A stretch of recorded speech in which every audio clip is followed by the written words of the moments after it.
Hello, how are you today, everyone? So, here we are. We're at midterm week. Everything we've done all semester is well within your grasp of knowledge. You know this whole semester inside and out. I've seen your posts. I know you know what you're doing. You have a week. You have until a week from yesterday to turn this in. So, if you haven't looked yet, I'd be surprised because you guys usually like to be ahead of me. Your midterm is available. So when you click on the PDF, this is what you get. And here are 8 questions. So 8 questions represent the 8 topics.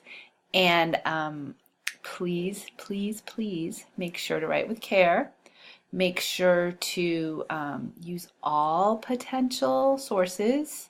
One of the ones that I think we often forget are the posts, even though that's a large part of class, because what you respond to in the posts are directly related to the test, kind of like a lecture, right? If you were in a face-to-face class.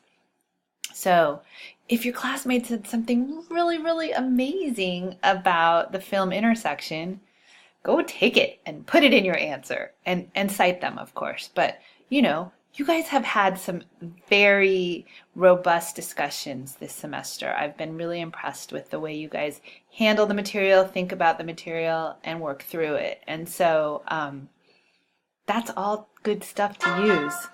All right? So I look forward to seeing you on the forums, and good luck on the test.